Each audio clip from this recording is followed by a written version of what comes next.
ગીર સોમનાથ દરિયામાં ગુમ યુવતીનો મૃતદેહ 24 કિલોમીટર દૂર માંગરોળથી મળ્યો।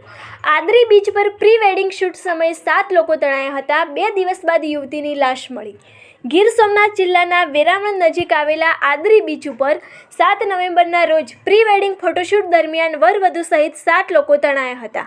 આ ઘટનામાં 6 લોકોને બચાવી લેવાયા હતા, જ્યારે એક યુવતી લાપતા થઈ હતી। જો કે 2 દિવસ બાદ આદરી બીચથી તણાયેલી યુવતીનો મૃતદેહ 24.2 કિલોમીટર દૂર જૂનાગઢના માંગરોળ દરિયા કિનારેથી મળી આવ્યો છે। યુવતીના મૃતદેહને માછીમારોની મદદથી બહાર કાઢી પોસ્ટમોર્ટમ અર્થે માંગરોળની સરકારી હોસ્પિટલમાં ખસેડવામાં આવ્યો છે। વરવધુ સહિત આદરી દરિયામાં 7 લોકો તણાયા હતા।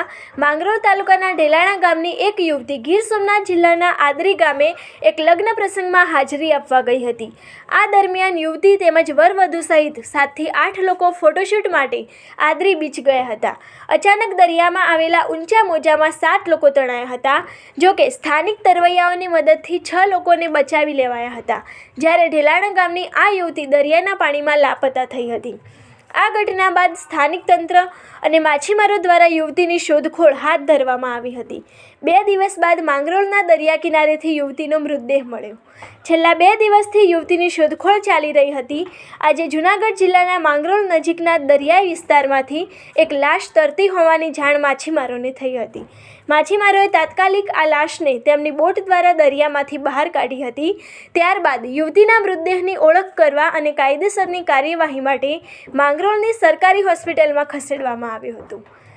પ્રાથમિક તપાસમાં આ મૃતદેહ આદરીના દરિયામાં ગુમ થયેલી ઢેલાણા ગામની યુવતીનો હોવાની પુષ્ટિ થઈ હતી।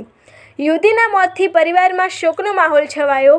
ઉલ્લેખનીય છે કે આદરી દરિયા કિનારેથી ગુમ થયેલી યુવતીનો મૃતદેહ 24.2 કિલોમીટર દૂર જૂનાગઢના માંગરોળ દરિયા કિનારેથી મળી આવ્યો હતો।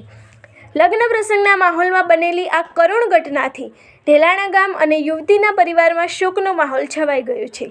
પોલીસ આ અંગે અકસ્માતે મોતનો ગુનો નોંધી કાયદેસરની કાર્યવાહી હાથ ધરી છે।